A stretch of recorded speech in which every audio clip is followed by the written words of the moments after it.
hari ini kita akan melanjutkan kuliah kita dengan materi pembenihan lobster air tawar capit merah.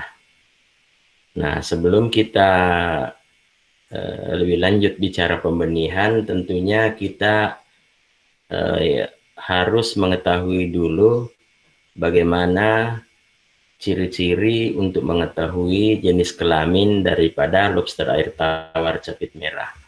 Nah, lobster air tawar capit merah yang jantan ditandai dengan adanya warna merah di capitnya. Sementara betina itu tidak ada warna merah di capitnya. Jadi itu adalah tanda kelamin sekundernya ya. Nah, kalau tanda kelamin yang lebih tersembunyi harus diamati dari arah ventral adalah letak dari gonopor. Nah, ini adalah jantan. Jantan itu ditandai dengan adanya tonjolan di pangkal kaki pertama, kalau kaki itu dihitung dari belakang ya. Jadi ada tonjolan di pangkal kaki pertama kalau kakinya dihitung dari belakang. Kalau dihitung dari depan, pangkal kaki 5. Ini adalah ciri untuk jantan. Sementara betina, di pangkal kaki ketiga ada semacam lubang. Jadi pangkal kaki ketiga, mau dihitung dari belakang atau dihitung dari depan, tetap ketiga, karena kakinya ada 5 ya. Jadi di pangkal kaki kelima ada lubang. Ya, kalau ada lubang di situ, itulah ciri dari betina. Nah, ini yang harus kita perhatikan ketika kita memilih pasangan untuk pembenihan. Nah, harus diperhatikan bahwa karena hal-hal yang belum jelas penyebabnya, tetapi diduga karena perkawinan antara saudara begitu ya. Kadang-kadang didapatkan lobster air tawar yang bencong lah begitu. Jadi di pangkal kaki yang pertama kalau dihitung dari belakang ada tonjolan, tahu-tahu di pangkal kaki ketiga ditemukan juga ada lubang. Jadi ada yang seperti itu ya. Jadi dia menjadi tidak sempurna jenis kelaminnya begitu. Karena dia menunjukkan juga jenis kelamin betina, dia juga menunjukkan jenis kelamin jantan. Dulu kami menggunakan akuarium berukuran 1 meter kali setengah meter dengan ketinggian 25 cm. Nah, kemudian sex ratio yang kita gunakan adalah 8 betina, 3 jantan. Nah, beberapa buku-buku praktis itu juga menunjukkan sex ratio yang berbeda. Misalnya 3 jantan, 5 betina. Nah, kemudian kita juga menggunakan heater di pembenihan ini. Kita menggunakan heater 200 watt dan setting suhunya 28 derajat Celcius kurang lebih. Nah, kemudian untuk shelternya ya kami menggunakan beberapa macam. Ada yang pakai lobster, tapi yang ada di foto ini kita menggunakan rak telur yang dari plastik, kemudian sebanyak 3, kemudian kita hubungkan dengan pipa setengah inci, pipa PVC setengah inci dengan panjangnya kurang lebih 7 cm. Jadi Anda lihat lobsternya bisa bermain-main atau bersembunyi di sela-sela ini, dan diharapkan menjadi tempat persembunyiannya juga untuk ketika mengalami molting, sehingga terhindar dari kanibalisme atau pemangsaan oleh teman-temannya. Nah, ini adalah perilakunya pada saat kawin. Jadi dia berhadap-hadapan, kemudian sperma ditempelkan di bagian dada dari si betina. Jadi nanti setiap saat betina mengeluarkan telurnya dari gonopor yang ada di pangkal kaki ketiga, maka si betina sendiri ini menggunakan kaki-kaki jalannya untuk mengorek-ngorek supaya semen yang melindungi sperma yang ada di dadanya ini bisa terlepas, kemudian sperma bebas, kemudian membuahi telur yang dikeluarkan oleh betina dari gonopor. Nah, kemudian dengan bantuan kaki-kaki kaki-kaki jalan ini, telur yang sudah dibuahi itu kemudian ditempelkan di kaki-kaki renang ya. Jadi di belakang ini ada kaki-kaki renang yang kemudian telur-telur menempel di situ. Sehingga sepanjang masa pengeraman induk betina akan melindungi telur yang sudah dibuahi yang disimpan di bagian ekor itu ya, kalau istilah literaturnya brood chamber, dan dilekukkan begini untuk melindunginya. Jadi dia akan berdiam di sini untuk mengeram. Nah, ini adalah kondisi telur pada saat pertama kali diketahui induk betina mengeram ya. Jadi ini foto-fotonya. Nah, ini adalah kondisi telur setelah 7 hari dari sejak pertama kali diidentifikasi bertelur. Jadi ini 0, 7. Nah, ini 14. Jadi 14 hari setelah diidentifikasi bertelur. Ini 21 hari setelah diidentifikasi bertelur, dan ini 28 hari setelah diidentifikasi bertelur. Jadi di hari ke-28, kalau Anda bisa melihat dengan jelas, di sini embrio-embrionya sudah mengandung bintik mata. Dan nanti sekitar 1-2 hari setelah ini, jadi kurang lebih 30 hari lah setelah proses pengeraman, maka anakan dari lobster ini akan melepaskan diri dari gendongannya, kemudian berenang di air, dan pada saat itu dia sudah bisa memakan makanan yang biasa diberikan ke induknya juga. Jadi bisa makan pelet, bisa makan wortel, bisa makan kentang, dan lain-lain. Jadi yang lahir dari induk yang gendong telur ini adalah miniatur dari induknya. Jadi dia bentuknya sudah tidak ada metamorfosis. Dia sudah menyerupai tubuh dari lobster dewasa. Cuma istilah yang tepatnya mungkin miniatur dari induknya. Nah, kemudian kami ingin menampilkan penelitian yang kami lakukan pada waktu itu, pengaruh pakan terhadap reproduksi. Jadi kita menggunakan 3 jenis pakan. Yang pertama kita kasih kode J, proteinnya 33, kemudian kandungan energinya 3,8 kilokalori per gram pakan.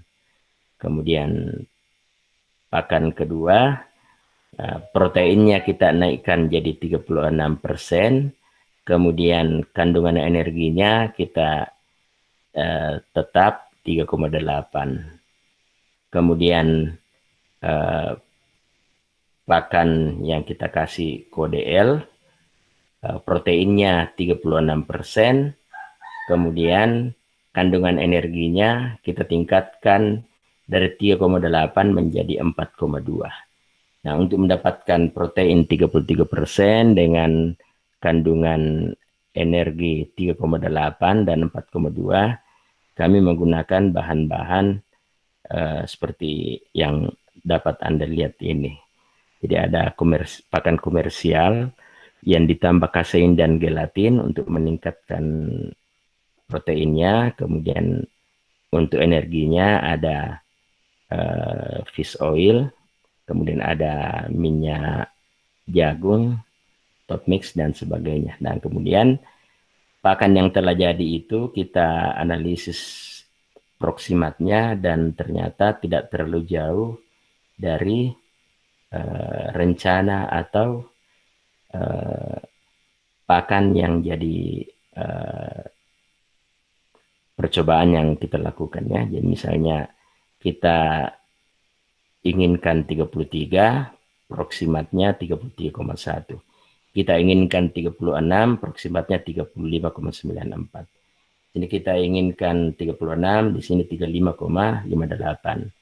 Kemudian energinya ini ya agak rendah dari yang seharusnya ya, karena kita inginkan 38, dia menghasilkan 3,5. Kita inginkan 38, ini menghasilkan 3,5. Tapi di sini kita menginginkan 4,2, di sini tepat 4,16. Jadi inilah yang kita ujikan. Kemudian kita berikan ke lobster, kemudian kita tunggui, kita catat sampai berapa lama dia melakukan spawning atau bertelur. Dan ternyata yang kita catat itu bukan berapa lama dia bertelur dari sejak mulainya penelitian, bukan.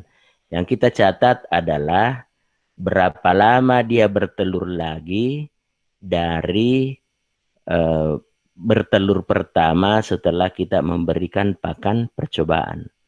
Jadi saya ulangi, lobsternya kita pelihara, kita beri makanan sesuai dengan pakan percobaan, kemudian kita catat sampai berapa lama dia bertelur.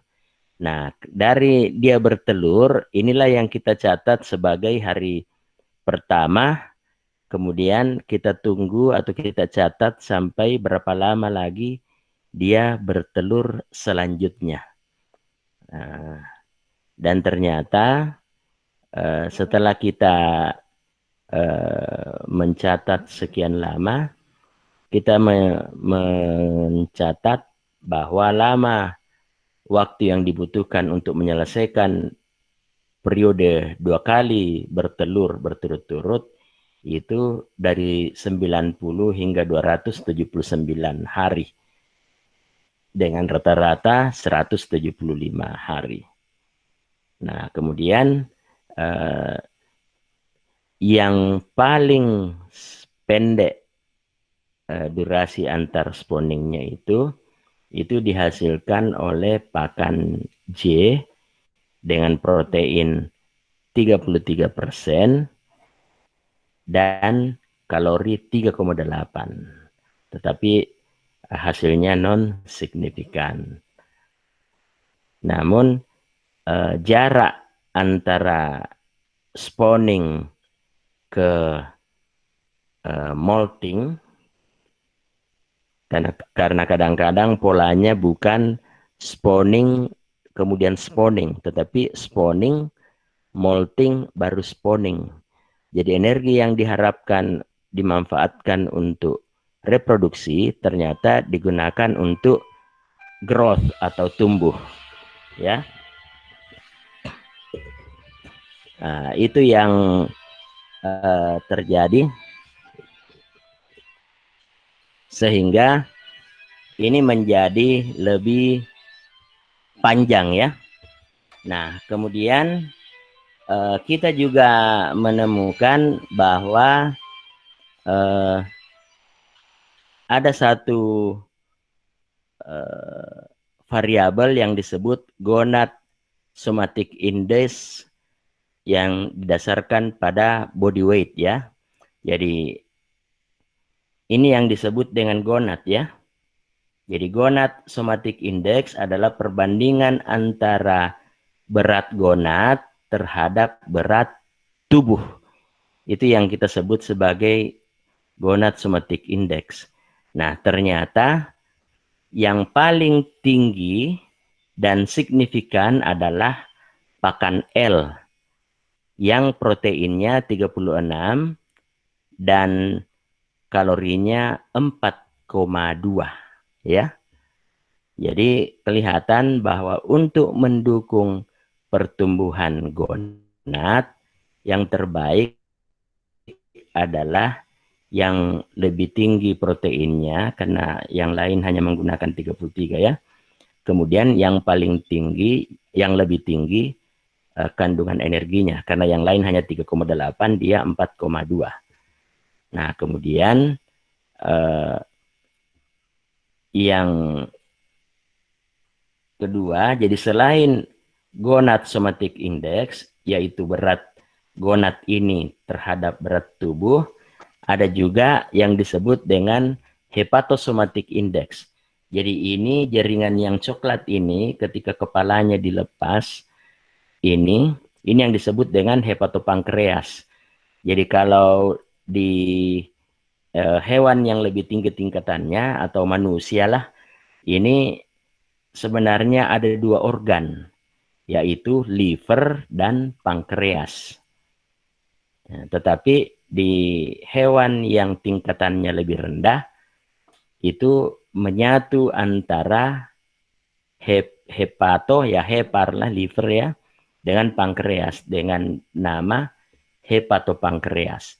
Nah, ternyata indeks atau perbandingan antara berat hepatopankreas terhadap berat tubuh itu yang terbaik ditemukan pada pakan dengan protein 36, jadi proteinnya lebih tinggi, tetapi energinya lebih rendah dari yang mendukung gonad stimuli, pertumbuhan gonad tadi.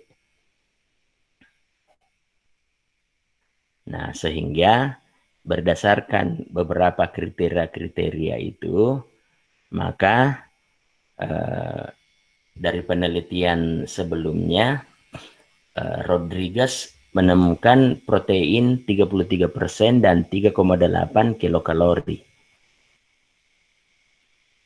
Nah, sementara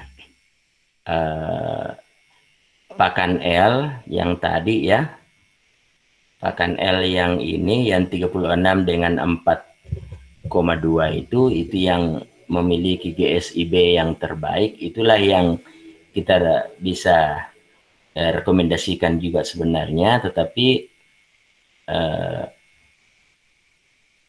ada catatan bahwa meskipun menunjukkan GSIB yang terbaik, tetapi durasi antar respondingnya itu masih lebih bagus pakan J ya. Kemudian kita beralih ke faktor-faktor yang berpengaruh. Nah, kita ketahui bahwa pada krustasea yang lain, untuk merangsang reproduksi, maka apa yang disebut dengan ablasi, yaitu pemotongan tangkai mata, itu suatu teknik yang sangat populer. Dan pada lobster air tawar capit merah dengan ablasi, meskipun yang diablasi hanya satu mata, satu tangkai mata, itu ternyata hanya berlaku atau hanya berpengaruh pada induk yang pertama kali memijah.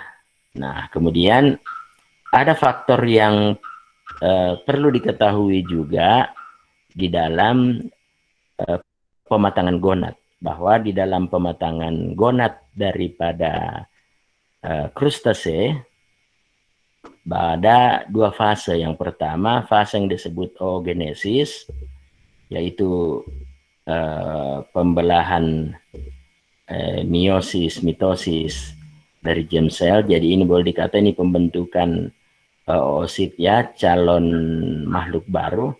Kemudian fase kedua yaitu fitologenesis, yaitu pembentukan kuning telur, di mana lipoprotein dan vitelin diakumulasi. Nah, pada fase kedua inilah diperlukan banyak energi, ya, jadi banyak energi.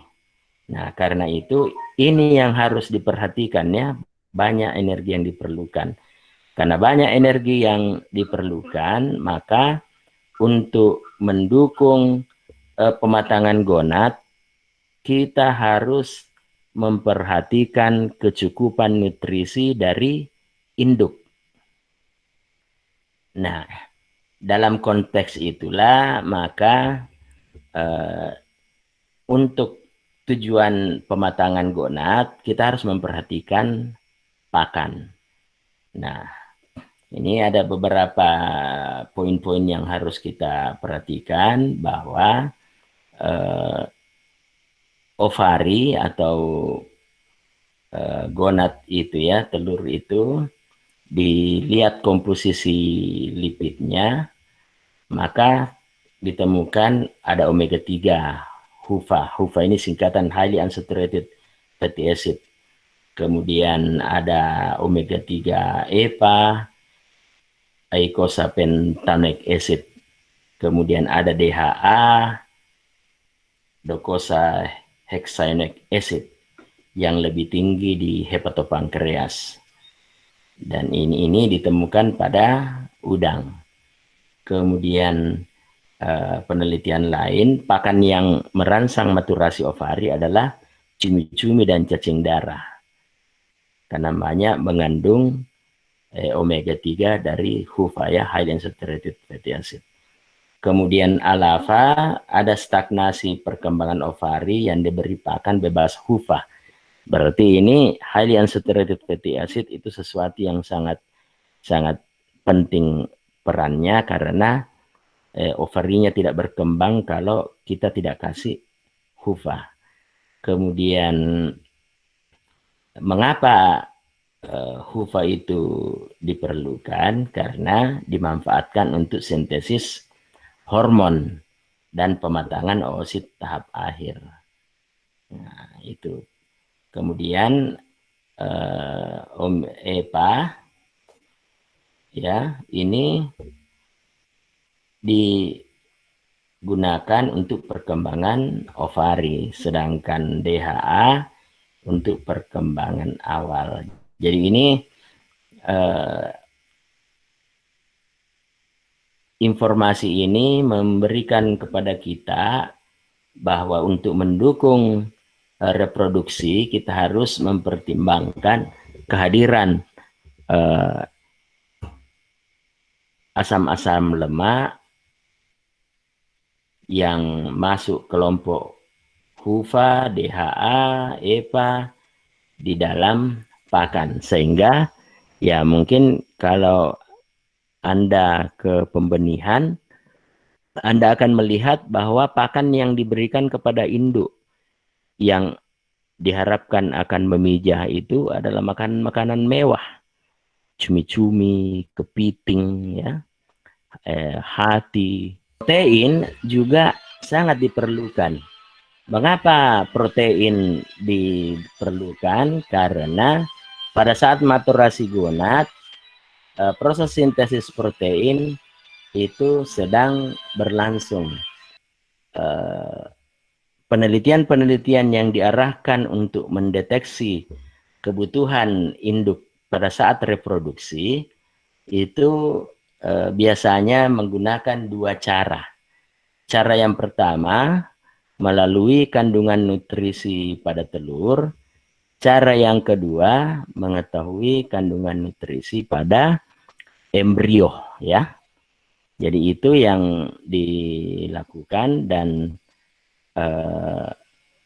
inilah hasil-hasil penelitian yang mengikuti pola pikir itu, bahwa ketika diketahui bahwa pada krustasea adalah cadangan energinya adalah lipid, maka orang kemudian berpikir bahwa ya kalau begitu untuk mendukung reproduksi harus banyak lipid. Nah, sementara pada telur Ceras quadricarinatus, komponen yang paling melimpah adalah protein, diikuti oleh lipid. Ini artinya yang diberikan, yang perlu diberikan memang adalah protein. Nah, kemudian meskipun protein, tetapi ternyata penurunan lipid juga menunjukkan penurunan yang tajam. Karena itu diketahui pula bahwa lipid adalah sumber energi utama pada telur. Protein digunakan selama 30 hari pertama sejak spawning, tetapi pada laju yang lebih rendah dibanding dengan lipid. Kemudian tadi kita katakan bahwa untuk mengetahui kebutuhan induk saat reproduksi ada dua pendekatan, yaitu pendekatan nutrisi pada telur dan pendekatan nutrisi pada embrio. Nah, kita sudah mengetahui pendekatan pada telur, sekarang pendekatan pada embrio. Nah, ada penelitian dari Alimun dan kawan-kawan menunjukkan bahwa asam lemak utama selama perkembangan embrio terdiri dari omega 9, kemudian omega 6. Nah, ini memberi kita informasi bahwa khusus untuk lobster air tawar capit merah, yang paling penting itu adalah omega 6. Di mana kita tahu bahwa omega 3 itu memang kebanyakan ditemukan di hewan-hewan laut. Jadi ini memang spesifik bahwa untuk lobster air tawar, karena namanya air tawar, memang input nutrisi yang banyak masuk adalah yang omega 9 dan omega 6 ya. Sementara kalau kita membutuhkan omega 3, memang sumber yang utama itu kita harus ambil dari sumber-sumber pakan dari laut. Nah, berdasarkan informasi ini, maka kalau kita hendak menyusun nutrisi untuk mendukung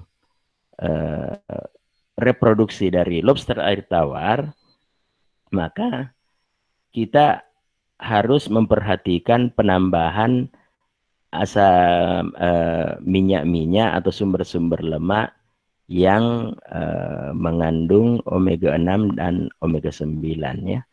Jadi seperti kita lihat di sini, omega 9 banyak pada minyak jagung.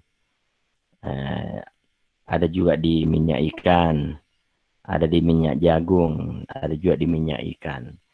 Sehingga menjadi perhatian bahwa penyusunan nutrisi untuk lobster air tawar untuk mendukung reproduksi tidak semata-mata mengandalkan pada minyak ikan, tetapi juga harus menggunakan minyak-minyak yang berasal dari tumbuhan seperti minyak jagung.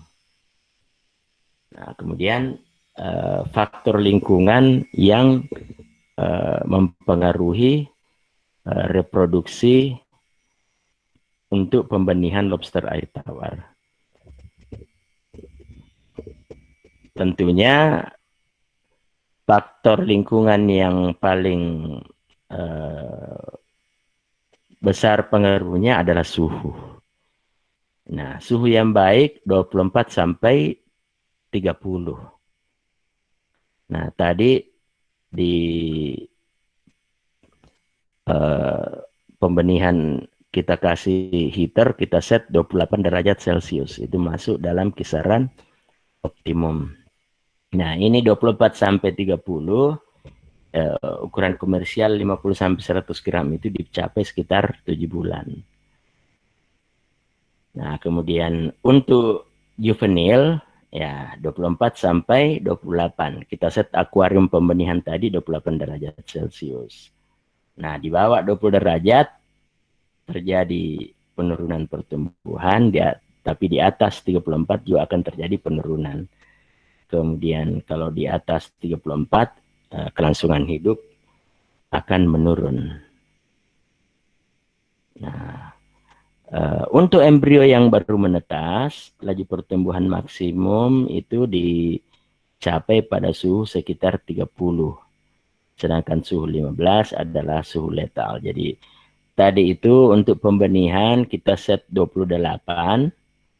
Nah, setelah dia menetas, kalau kita ingin menyesuaikan dengan penelitian King, kita bisa meningkatkan suhu untuk mendukung perkembangan anakan lobster yang baru menetas itu, kita naikkan suhunya lagi menjadi 30 derajat Celcius. Ya. Nah, kemudian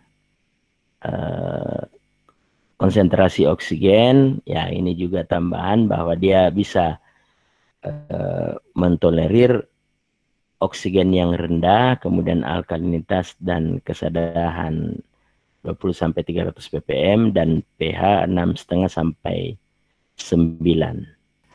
Kalau di daerah musim 4, maka pematangan gonad lobster air tawar ini akan terjadi pada saat peralihan dari musim dingin ke musim semi, ya. Jadi dirangsang dulu oleh suhu yang sangat dingin, musim salju, kemudian terjadi peningkatan suhu ke suhu di masa musim semi. Kalau kita misalnya ingin meniru, kita bisa melakukan juga rangsangan dengan menurunkan dulu suhu, kemudian secara pelan-pelan menaikkannya mengikuti irama atau mengikuti siklus dari musim dingin menjadi musim semi di daerah musim 4. Tapi kalau misalnya suhunya tidak ada perubahan suhu, tidak ada hentakan suhu, tetap datar saja suhunya, ternyata menurut penelitian dari McRae dan Michel ini itu tidak akan melewati tahap perkembangan ovari 4 dari 7 tahap. Pengaruh suhu untuk inkubasi telur. Nah, ini kalau suhu sekitar 28, telur menetas 28 hari. Nah, kemudian apabila di atas 28, 31, nah, kalau dibandingkan antara 22, 25, 28, 31, Garcia Gordera menunjukkan bahwa peningkatan suhu waktu inkubasinya itu 50% lebih pendek. Meskipun pada suhu yang lebih tinggi, perkembangan embrio tidak normal, serta tingkat kelangsungan hidupnya rendah. Jadi, ketika suhu ditingkatkan lagi, memang masa pengeraman menjadi lebih pendek, tetapi ternyata survival rate menjadi rendah, kemudian perkembangan embrio jadi tidak normal. Apa masa pengeraman sedikit lebih panjang, tetapi kita mendapatkan tingkat kelangsungan hidup yang lebih baik. Kita mendapatkan tahap perkembangan embrio yang berjalan normal, sehingga kita mendapatkan benih-benih yang berkualitas lebih baik. Untuk pemeliharaan anakan, biasanya untuk satu induk yang beratnya sekitar 70 sampai 100 gram per ekor, itu bisa diperoleh sekitar 500 sampai 700 telur yang kemudian setelah dibuahi insya Allah akan menjadi 500 sampai 700 ekor anakan. Nah, kemudian anakan yang lepas dari gendongan telur, gendongan induknya itu memiliki bentuk yang merupakan miniatur dari induknya. Nah, masa inkubasi sekitar 28 hari setelah pengeluaran telur ya. Kemudian sekitar 28 hari itu anak-anaknya itu akan lepas dari induknya yang sedang gendong telur. Kemudian anakan yang lepas dari gendongan induk itu sudah bisa menerima pakan sebagaimana pakan yang diberikan pada induk. Jadi sudah bisa menerima pelet, sudah bisa menerima eh, apa kentang misalnya atau wortel dan sebagainya. Kemudian karena masih rawan dengan kanibalisme antar sesamanya, maka akuarium pembenihan itu harus diberi shelter, bisa jaring bekas atau gillnet bekas, ada kantong bawang. Berdasarkan hasil penelitian-penelitian ini, itu sekitar 31% lebih tinggi dibanding para dewasa ya. Ya, juvenile di sini sekitar 27%. Kemudian induk 33%. Jadi demikian pula dengan kadar protein yang sudah diketahui. Jadi dengan mengacu kepada ini, kita bisa mengharapkan akan menghasilkan benih yang memiliki kualitas yang bagus.